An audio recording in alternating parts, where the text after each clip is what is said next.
Good evening, everyone, and welcome to the online Castle Studies Group Zoom talk for members for June 2025.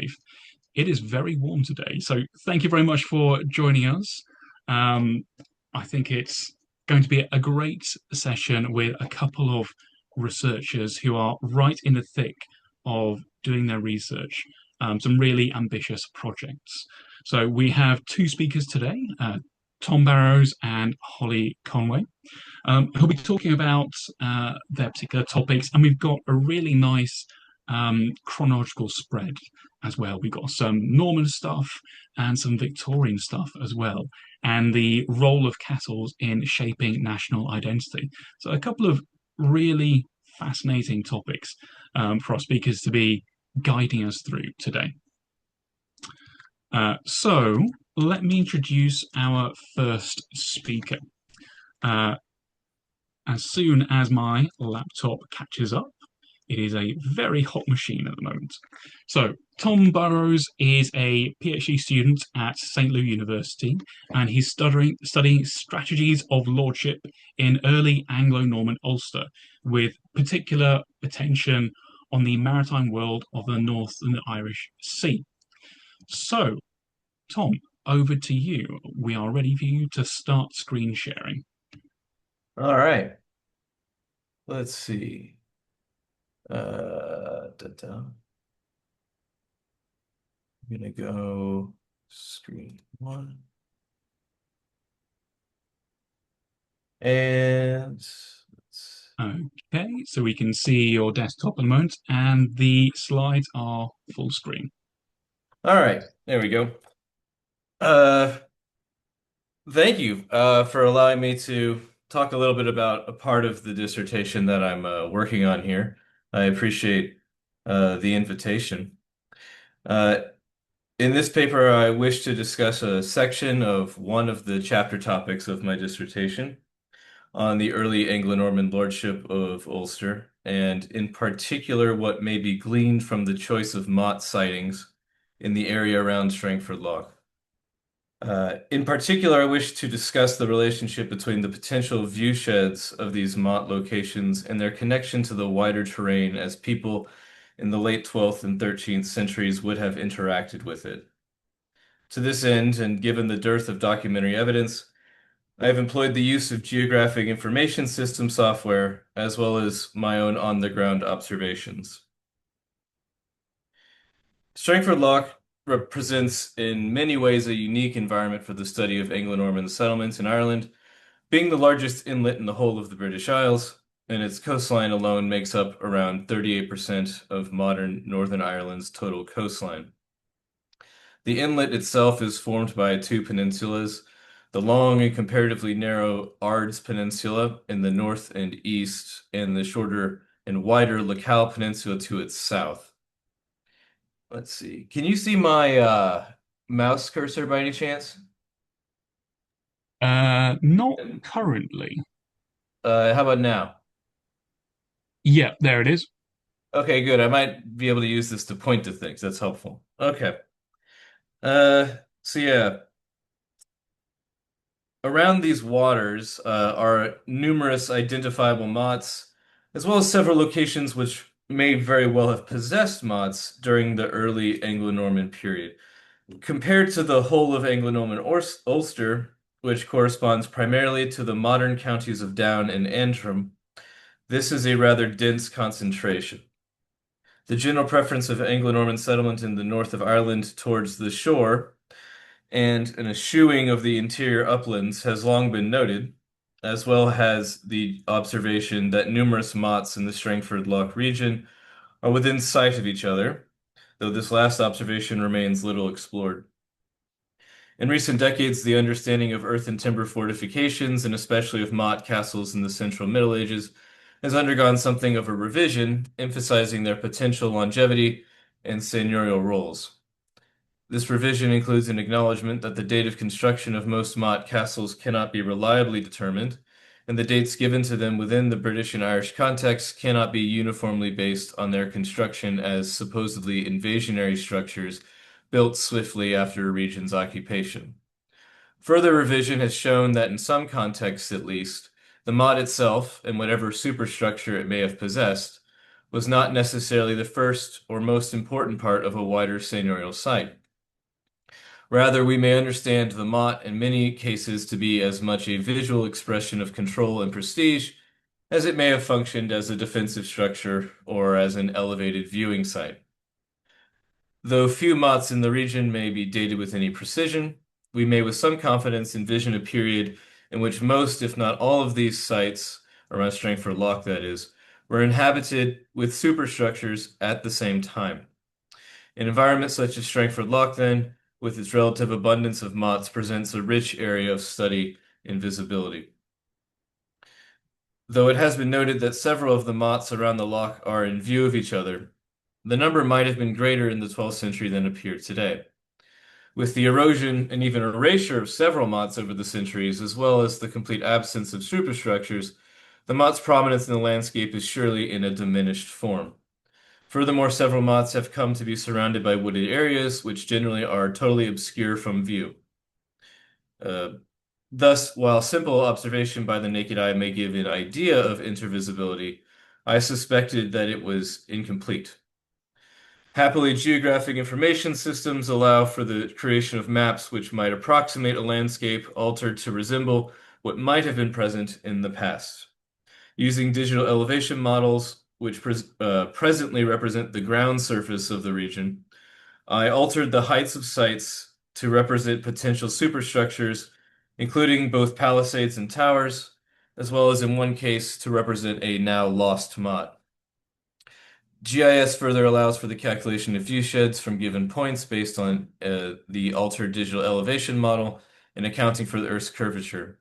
Using this tool, I calculated separate viewsheds to emulate the palisades and towers, the former at 4 meters and the latter at 10, acknowledging that the available research seems to indicate that there was no regularity with which mottes were adorned with towers. Perhaps surprisingly, however, there were only a few instances in which the added height of a tower above that of the palisade made much difference in the site's intervisibility or overall viewshed. There are several advantages in using GIS here. One of these is that by using a DEM which reflects a surface elevation based only on ground level, present obstructions such as trees or modern buildings are ignored. Of course, accounting for obstructions which may have been present in the distant past is a fraught matter, and when it comes to determining, for instance, tree lines, information is scarce. The bulk of the earliest maps in the region, dating from the 16th and 17th centuries, at best give only a vague idea of the general presence of wooded areas, while few townlands etymologies reveal much regarding the possible presence of woods. The townlands being the small units of land that proliferate throughout Ireland and whose names sometimes might give an indication of what had previously been at that site. The most detailed maps, for instance those of Robert Lythe, show woods only along the western coast of the loch, corresponding to what had been known as Dufferin forests, which you can see right here in this map from Boasio. And other maps also include a notable patch of woods around Grey Abbey. Though this one here is more ambiguous, other maps show it more certainly. Meanwhile, townlands whose names may possibly have indicated the former, or in the case of Ballyrnanellan, presence of substantial woods. These woods, or perhaps these townlands, do not appear in any areas which would meaningfully offset the viewsheds discovered through GIS, with one exception I will discuss in a moment. There are, of course, limitations to GIS and the models it might produce. Prominent among these is that the viewshed tool, which I used in ArcGIS, calculates an absolute maximum possible viewshed, meaning that any terrain which is not otherwise obstructed by either ground level or the Earth's curvature will be marked as visible from a given point. However, human vision is not nearly so precise as what might be indicated on these viewshed maps. For instance, the viewshed calculated for Ardkeen, one of the more critical mottes of the region, and located on the eastern shore of the south-central part of the loch, indicates that it has views of several mottes at the northwest extreme of the loch, 17 or 18 kilometers away. Two of these, Ballynicol and Cumbertown Parks, appeared as visible despite being located in a much hillier inland location in which Ardkeen's viewshed is otherwise frequently obstructed. Thus, GIS calculated that were there a tower on the motte at Ardkeen, the towers atop the distant mottes would have also been technically visible. However, it's difficult to imagine how they would have been at all distinguishable to a normal human eye from the rest of the blurry horizon. To illustrate this potential setback in GIS, here's a picture taken from Ardkeen, atop the motte at Ardkeen, looking east towards a different motte, this one at Kirkestown, which is only 4.5 kilometers away, significantly closer than those in the northwest. Now, some of you might have been able to find which feature on the horizon of this picture is Kirkestown Motte, but I had to use binoculars at first to find it myself. Of course, while Kirkestown Motte might be mistaken for an innocuous bit of distant plant life today, were the motte shorn of its wild flora, like the golf course surrounding it, and were its timber structures still present, it would doubtless be much more distinct to the viewer at Ardkeen. However, at 17 or 18 kilometers away, the mottes of Ballynicol and Cumbertown Parks would have appeared rather tiny, if discernible at all. And of course, the full extent of the visibility determined by GIS assumes perfect viewing conditions, which are hardly reliable in Ireland. Absent a sober understanding of the viewscapes represented in these models as strongly curtailed by the limits of the human eye, the maps produced by GIS run the risk of exaggerating the robustness of these mottes viewsheds as as they functionally appeared to the people viewing them. With that caution in mind, however, I do believe that the general viewsheds of these mottes and the patterns of their intervisibility reveal something of their place in early Anglo-Norman settlement in the region. Among the clearest conclusions is that the mottes of the region would have been much more prominent in the general landscape than they appear today. That is, absent the trees, hedges, and brambles, which include many of them, and with their full height and superstructures, they would have been unavoidable landmarks nearly everywhere one might have gone in the region, most especially while traveling upon the waters of the loch itself. Indeed, by comparing the viewsheds and visibility of the mottes with those of the known ecclesiastical structures of the region, we can see that, perhaps unsurprisingly, it is the lordly motte and not the unassuming monastery which rises to visual prominence, with one notable and telling exception.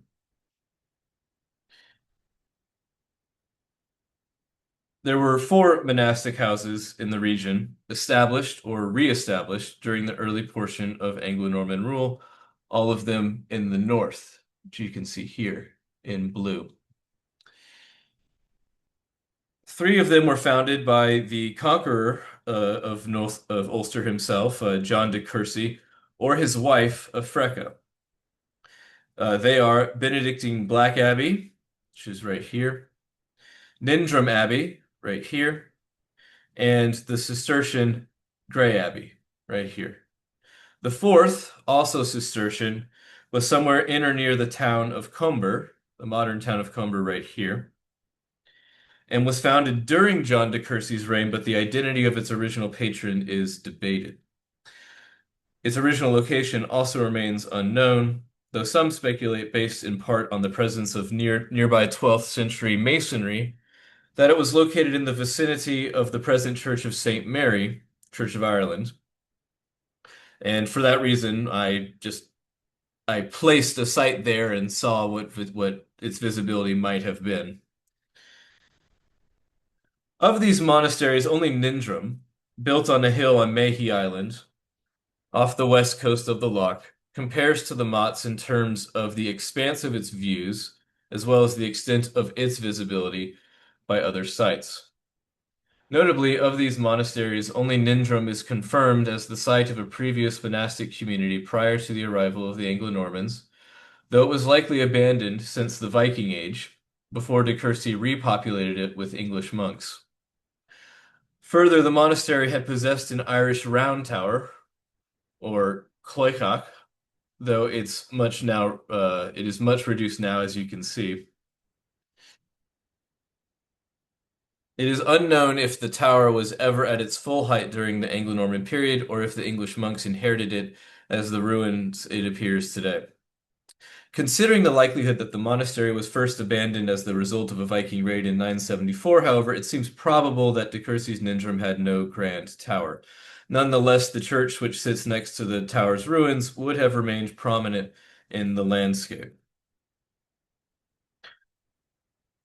Today, only the trace of the church's foundations remain, and the site only forms a notable feature of the landscape in its near vicinity. But when calculated as a modest church, 8 meters in height in GIS, Nindrum becomes the most visible of all the sites considered lordly or monastic.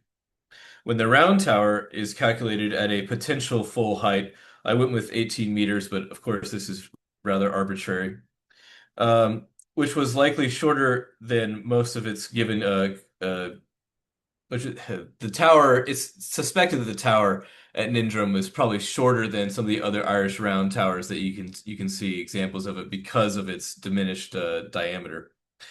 But even so, when I calculated for a tower, a rather tall tower at Nindrum, the site emerges in GIS as having a really robust view shed, including even the tower theorized here at the Mott at Kilcleaf, which is quite a distance. And of also including really not so much a view of this region here called the Narrows, but the tower there at the end. Whether or not the tower was present at full height in the Anglo-Norman period, it seems clear that during its heyday as an early Irish monastery, supposedly founded by St. Patrick's disciple Magald, it was a highly conspicuous site on the loch, surely rivaling everything in the area. This contrasts starkly with the new foundations of early Anglo-Norman Strangford Loch. The houses at Comber, Grey Abbey, and Black Abbey are fitted much less conspicuously in their contexts, generally only visible by the nearest mottes in the area, with the sole exception of Grey Abbey, whose location about half a kilometer from the northeast shore of the loch places it within view of some of the mottes of the southwestern shore. However, the abbey today is completely obscured from the loch by the trees surrounding the Montgomery estate, which currently possesses the abbey ruins. In the 16th century map depicting the abbey, if the 16th century map depicting the abbey as similarly wooded is any indication of its earlier medieval characteristics, along with the telling number of townland names indicating woods, then it is quite possible that the abbey was similarly obscured in the Middle Ages as well. The visual obscurity of these religious houses in comparison to Nindrum strikes as intentional. In keeping with the renewed vigor for detachment from the world, which characterized much of the 12th century monasticism and especially that of the Cistercians, possibly this desire for seclusion was a concession on the part of John de Courcy, whose wife Effrecca had founded Grey Abbey in 1193. Among the religious houses of the region, Grey Abbey appears to have been the most substantial, patronized the most, and built closest to the most prominent castle in the region, Ardkey. Yet even from Ardkeen's considerable perch, Grey Abbey is obscured. We may see then, at the very least, a marked difference in visual display between the post-Norman loch and that which existed before, at least until Nindrum's presumed abandonment in 974. Earlier, we may imagine a loch whose most prominent structure was the substantial abbey with its concentric walls wrapped around the central hill of Mayhe Island, leading up to its doubtlessly impressive round bell tower, while under the Anglo-Normans we find views all throughout the loch dotted with motte castles, several with baileys and stone chapels. While perhaps not completely overshadowing the rebuilt church at Nindrum in visual prominence, these mottes, which may have possessed substantial towers themselves, would, on the whole, be the loch's new dominant feature. In many ways, Strangford Loch would have appeared to the contemporary observer as the most visually settled or conquered region in the whole of the Anglo-Norman lordship of Ulster, in part because of the relatively unobstructed views which the loch offered.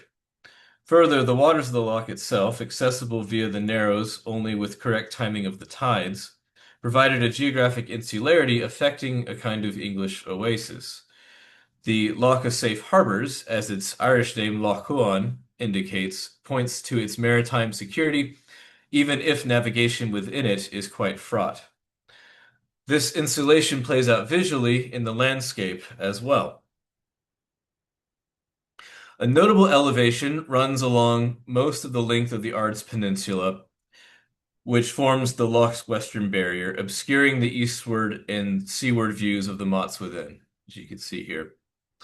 The entrance at the Narrows is particularly obscured as the terrain rises starkly in the southwestern corner of the peninsula, reaching as high as 80 meters above sea level.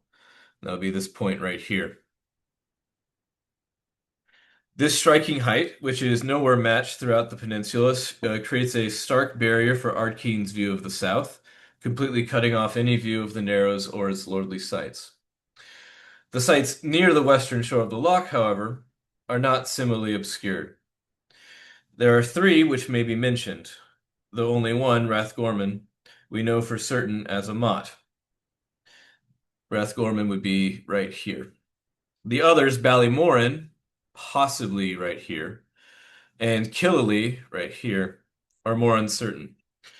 The former is recorded in the itinerary of King John in the early 13th century and was possibly located a few kilometers north of Rathgorman on a piece of farmland called Castle Field. The latter is the site of a present tower house and a centuries improved residence overlooking the town of Killaloe.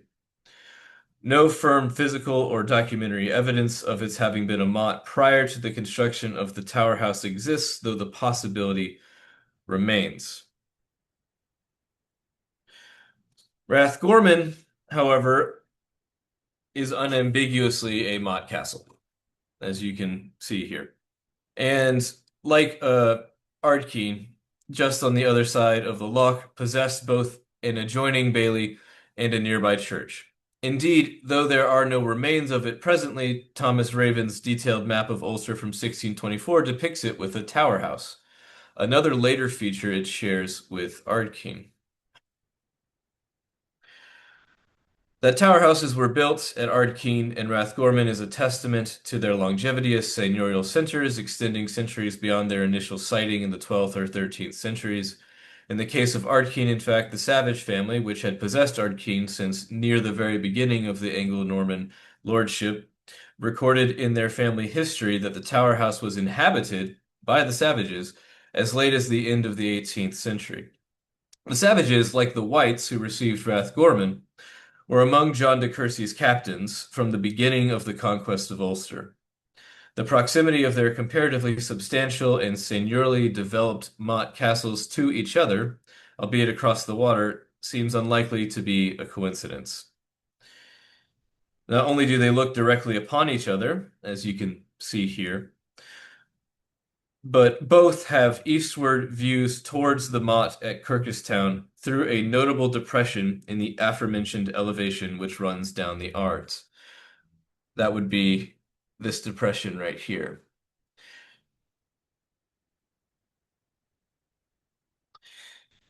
Let's see.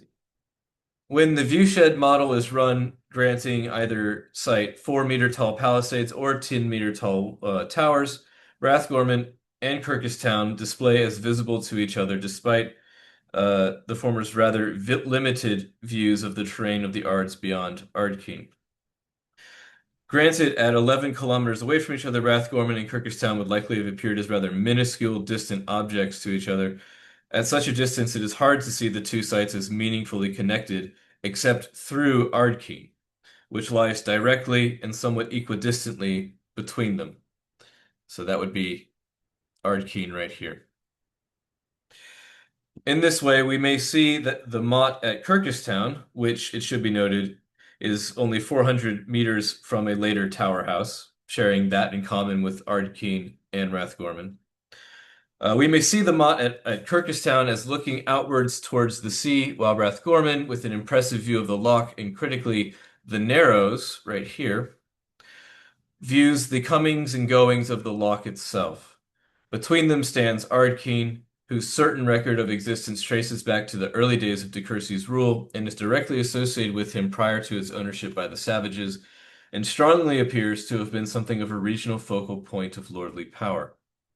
Ardkeen also appears among the most closely connected to maritime activity among the mottes around the loch, Along its northwestern shore are the remains of a 19th century pier in an area which an earlier ordnance survey labels Seneschal's Point, though no pier is recorded on that ordnance survey map. The exact age of this name for the beach is unknown, though it likely dates from the late medieval or early modern period when the savages served as seneschals. What this more certainly tells us is that this area served as a common enough landing space to be named, with or without its later pier. That said, consulting modern sailing directions, the approach to this landing does not appear straightforward, with sailors being forced to contend with treacherous rocks and shoals. The approach to Ardkeen, then, was much like the passage through the Narrows and would have required at least some familiarity with the waters. For this reason, I suspect that at times ships traveling from the east or north with passengers destined for Ardkeen might very well have disembarked along the wide and comparatively more approachable beach at Kirkistown and traveled by land across the peninsula, especially if the timing for entering the Narrows was not fortuitous. This trek happily takes the traveler across one of the narrowest points of the Ards, as well as through its least hilly terrain. Though an observer from Ardkeen would see little of the ship which deposited the traveler, he would ultimately become visible should he pass in front of the motte at Kirkistown. As for his visibility as he traveled across the peninsula to Ardkeen, this would depend both on whether there were as many trees lining the path as they do today's modern roads, and the extent to which those roads follow the paths used then. However, according to the viewshed determined in GIS, which ignores the obstruction of trees, it seems probable that, given a fairly open environment, the traveler from Kirkistown would be detected well ahead of his arrival. In the end, the observations which I've shared with you today do not, I don't think, reveal anything especially surprising. I'm far from the first person to note that many of these mottes are in sight of one another, nor is it all that shocking to see that a Cistercian monastery is relatively hidden in the landscape compared to the castles of its lordly neighbors. What I hope for is that mapping these viewsheds in GIS might help to better catalog how these sites related to each other in the landscape. And though I did not go into detail in this paper, it does seem to be the case that certain sites are not presently intervisible that would have been with their superstructures. Going forward, I'd like to explore in particular the visibility of roads to the extent they can be determined. I would also like to work more with the proposed site of the Lost Motte of Ballymoran. Even with an artificially created mid-sized motte with a palisade and tower in GIS, Ballymoran appears to have a rather surprisingly limited viewshed, much more limited than any of the other mottes, perhaps suggesting that the motte may have been more substantial. But with that, I'll end, and thank you very much for your time. Thank you, Tom, for an excellent talk. Um, Lots to think about there, I'm sure, but we'll hold on to our questions for the end. So, up next, we have Holly Conway. Holly is a PhD student at the University of Exeter. Her thesis seeks to uncover the 19th century history of King Edward I's castles in North Wales, and her wider research topic is about castles in the 19th century. So very much looking at the legacy of these places, which I think is an important topic to look at. So, Holly, over to you. Ready to start screen sharing when you are. I'll just check that you are able to unmute. There we go.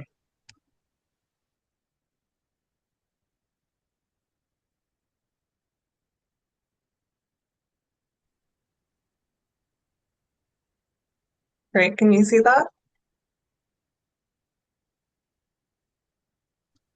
Yes, and now it's full screen. Lovely.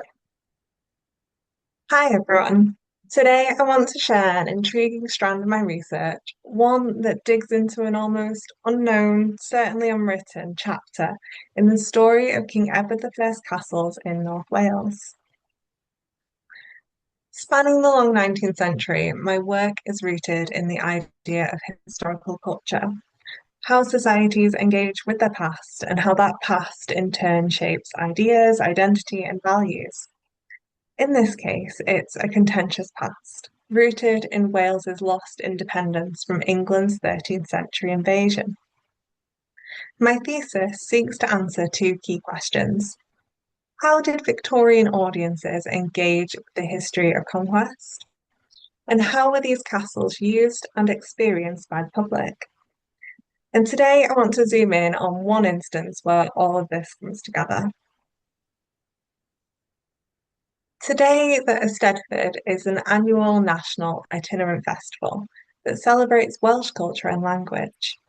Though its roots stretch back to at least the 12th century, Edward's conquest disrupted its development.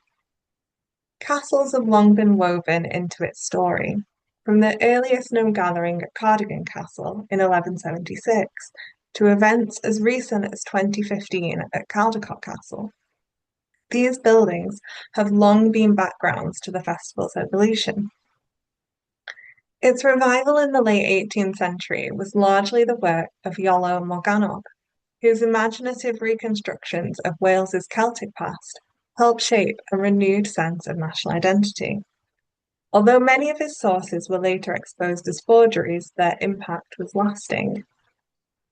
One of his most enduring contributions was the invention of the Gorsedd of the Bards, marked by a ceremonial stone circle.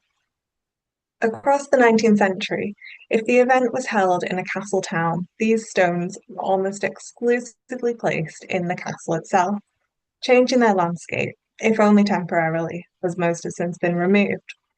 The stones from the 1916 Aberystwyth Eisteddfod remain in its castle and serve as a good example. Many of the castle towns across Wales in the 19th century were seaside resorts. And with the Eisteddfod being held in summer, it drew crowds from both sides of the Welsh-English border. At the time, the tourist gaze cast upon Wales held its bardic traditions in high regard. Perception shaped in large by romanticised and appropriated depictions by English writers and artists. Two particularly striking portrayals seen here reflect this fascination. In response to such audiences, the Eisteddfod often navigated a delicate balance, and their setting in these medieval castles ignited complicated interpretations of the past. So, just to reiterate, what makes this so compelling is the tension at its core. We have an ancient Welsh tradition, reinvented and celebrated, attended by a Welsh and English audience, in the heart of the castellated architecture that was originally designed by one nation to suppress the very culture of the other. Let's explore this striking paradox through a couple of examples. The revived events began as one-off local gatherings. The 1828 Royal Denbigh Castle Eisteddfod was among the earliest, attracting around 1,000 people, including the Duke of Sussex. The crowd was drawn from the upper rungs of Welsh society, with gentry, clergy, etc. listed as patrons. Presiding over it all was Sir Edward Mosden, the powerful landowner, who made a show of declaring the newly elected members of the Cymrodrian Society, a London-based group dedicated to the study of Wales. The names he proclaimed: William Wordsworth, Walter Scott, and Robert Southey, none of whom were there and none of whom were Welsh. Among the competitions were historical essays on the region's castles, composed in English. One winner, Edward Parry, ended his account of the castles of Flintshire with a telling reflection. While he honoured the bravery of the Welsh, he concluded, "We were conquered to our gain." This sentiment is reflected in the address Reverend Price of Crickhowell made to the crowd. He remarked on the ancient glories of Cambria in the days of her Owens, her Llewellyns, and her Tudors, but then urged the audience to consider the better position Wales found itself in under the mild and constitutional House of Brunswick. Clearly, this event was a performance in promoting a unified British identity. What's particularly striking, though, is it marks one of the first public moments where the difficult history of these castles had to be openly acknowledged and written about. At Denbigh, we see the castles beginning to serve as stages for reimagining Welsh identity. They had become places where the tensions between the past and the present could no longer be ignored, and where new conversations about history and nationhood were sparked in ways previously unimagined. In the decades that followed, Wales faced a series of moments that shook its cultural confidence. Significantly, the infamous Blue Books in 1847. Commissioned by the British government, this report of Welsh education was compiled by three Englishmen who had little understanding of the culture they were judging. Their conclusions were damning. It was seen not as something to preserve, but something to civilise. One passage declared that the barbarous and immoral habits which disfigure Welsh civilization are thus implanted in the minds of children. The recommended cure, the English language. In a moment when Wales was under intense scrutiny, the Eisteddfod of 1850, held in Rutland Castle, offers a revealing insight into what organisers valued. Before we delve into that, I'd like to mention how the castle space was transformed into a stage for what was likely the largest Eisteddfod so far. The image on the screen shows the view from the stage across the interior of the castle. Amphitheatre seating for 5,000 people was constructed within the walls. The scale was essential. The newly opened Chester to Holyhead Railway, for the first time, had made Rutland accessible to large crowds. Special trains were arranged, making this the first significant cultural event to rely on this rail line. Up until this point, the railway had principally been a picturesque corridor for English tourists. But the Rutland Eisteddfod offers a different view, Wales embracing modernity and hosting events to rival anything across the border. The audience reflected a large portion of society. The 8-tier stands were reserved seating, while the central pit was for the shilling audience. Behind the stage, 100 choristers and 40 instrumentalists formed the orchestra. This was an event on a truly grand scale. The dining area served 300 people. Innkeepers from Rill and Rutland ran refreshment booths, and a private ball that lasted until 5 a.m. closed the celebration. The entire structure was roofed in waterproof aesthetic felt with 30 skylights, hung with chandeliers and candelabras. And then there were the heraldic flourishes, the armorial bearings of Denbigh and Flint's great families hung on the walls. While these certainly reinforced the local elite power, they spoke to something more. These were ancestral Welsh families deeply rooted in the land, demonstrating that pride in Wales's heritage could coexist with loyalty and membership in the British establishment. Nowhere is this dual identity expressed more clearly than in a speech given by Lord Marsden. "It is true," he acknowledged, "we have been conquered, but we still speak the same language spoken by the Aboriginal inhabitants of Britain." Reflecting on the symbolic weight of the castle, he added, "Here the mighty Edward, one of the greatest of England's kings, rejoiced over the death of our brave Prince Llewellyn. But we, 6 centuries later, meet free and determined." And in a final striking statement, he concluded, "The Welsh did not realise their golden dreams of regaining their independence. Perhaps it is better for us that Wales should now be an integral portion of the greatest nation in the world." It was this cultural balancing act at the heart of the 19th century Eisteddfod, asserting pride in Welsh identity while simultaneously framing that pride within the embrace of British unity and imperial might. There was real excitement in the lead up to the event, with calls to showcase the real mountain strains of the wild harp. One article proclaimed, "The more national and exclusively characteristic our bardic meetings are conducted, the more we shall be admired, appreciated, and respected by our English friends." the more Welshified, the more attractive it will prove. And yet, fascinatingly, and not without controversy, the centrepiece of Rutland or Stedford wasn't even Welsh. The headline performance was German, Handel's The Messiah. This programming choice underscored wider tensions present at the event, amplified in the newspapers. The Times evoked the same sense of judgment as we saw from the Blue Books. The harp has no attraction whatever at present for any other than Welsh ears. Either the race has sadly degenerated, or all that has been written of Welsh music is a gross fiction. Concluding, Welsh music has had its day and must shortly be consigned to its place as a simple matter of history. This harsh commentary didn't go unanswered. Mr. Ellis Roberts, bard and a harpist, responded in regional newspapers. He accused the Time critic of arriving with a predetermined agenda and aiming to crush the nearest ties to the harp for Welshmen. Tensions arose from the writing competitions too.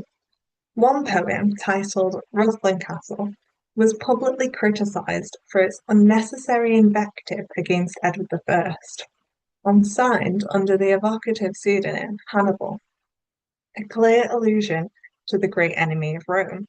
In this context, Edward I becomes the imperial power, and the poet's choice of name signals a lasting anger towards England's conquest.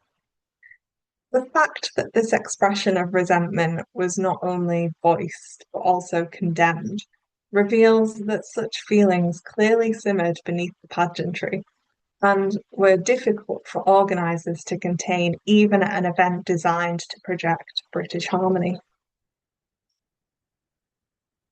The 1860s marked a turning point in the festival's history, as it was declared a national institution to be held annually. And once again, the castles of Edward I were centre stage, with 5 taking place within their walls during the decade. The Conway of Stedford of 1861 stands out thanks to an account from audience members. Most of my sources are newspaper or journal commentary published in Wales, and it's quite rare to find one described in travel writings of tourists. This is largely due to the shift in travel literature over the course of the 19th century, from personal tour narratives in its early decades to the dominance of guidebooks later on, when these events were more prominent.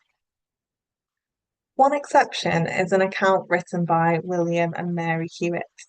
Wealthy, well-educated, and already established writers, the couple were collecting material for their illustrated volume, The Ruined Abbeys and Castles of Great Britain. Conway clearly left a lasting impression, so much so that they chose a photograph of the castle to adorn the front cover of their book. They described the event as irresistibly picturesque and full of features of national life. Hundreds of people made their way into the castle through a triumphal arch of laurels, flags, and flowers. The interior, covered with a sailcloth, supported with mats, wreathed with evergreens, sheltered against the rain. Evidently, this was a spectacular scene. As advocates for women's rights, the Hewitts were struck by the fact that women were not only entitled to compete, were not only welcome, but also entitled to compete. While standing beside an intelligent Welsh gentleman, they were introduced to a gifted Welsh bardess and a blind peasant harper. They left with a clear admiration, concluding that Stedford should be preserved to safeguard this fine old language. This was echoed in the speeches delivered from the stage. One speaker warned that the Welsh language was seriously threatened by the surging waves of Anglo-Saxon invasion, positioning the Eisteddfod as a defence against increasing Anglicanization. The use of such martial language reveals how the legacy of conquest was never far from the surface, a reminder, too, that preserving Welsh identity was an ongoing battle. In a particularly evocative speech, the president of the event, George Osborne Morgan, future MP for Denbighshire, reminded the audience of the history around them. We are among the relics of the great Celtic race, he proclaimed, and compared the solemn past with a hopeful present. We now stand, united, hand and heart, with perfect order, upon that ever-memorial spot on which the lifeless head of Llewellyn was presented to Edward I. It was a powerful statement of both resilience and reconciliation. By 1865, Wales was undergoing profound change. The Second Reform Act was about to double the electorate, and the country was shifting decisively towards liberal politics, a transformation that filtered into the Eisteddfod. At Flint Castle, we see an English clergyman, Reverend Harris, disrupt proceedings to express his utter disgust at the tone of the speeches, calling them one continued strain of praise to the Welsh nation and one continued strain of disparagement of the English nation. His complaint was swiftly and sharply rebuffed by the local MP, Sir John Hanmer, who quipped, "The more the Eisteddfod is kept to the Welsh, and the more the Saxon avoids it, the better altogether."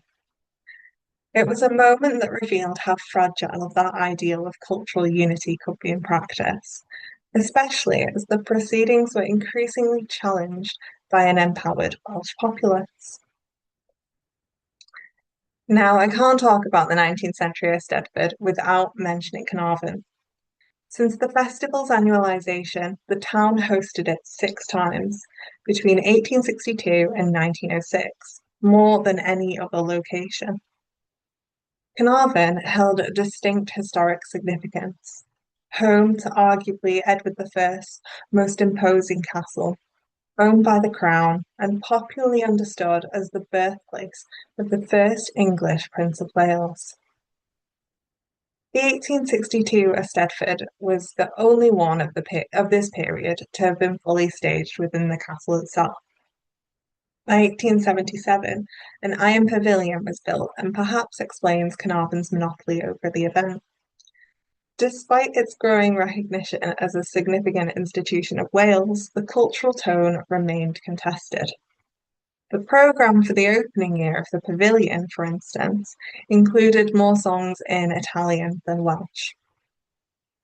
Yet, despite these elements, there was a strong sense that the castles were being symbolically reimagined by the festival. A striking example comes from the 1886 Eisteddfod. As the procession entered through the King's Gate, a commentator for the national newspaper wrote, "As we approached the massive stairs across the moat, the eye fell on the figure, defaced by the storms, of Edward I, with his right hand resting on his sword. One felt the men of Harlech had triumphed indeed, for here they were for the purpose of observing the gorset of their ancestors. And when one thought of the almost impregnable castles of Conway, Beaumaris, Harlech, which were built to hold in check the bold natives, whose descendants were now entering with music to Carnarvon Castle, one felt that indeed an iron race the mountain cliff contained." It was a poignant moment, and the inspiration for the title of this book, capturing a powerful act of cultural reclamation. You won the battle, we won the war gesture. Each time the Eisteddfod returned to Carnarvon, it was felt that there was a missing element, and the familiar rumours would circulate about the potential attendance of the Prince of Wales. The royal presence finally materialised in 1894, and it is to that event that I now want to turn to.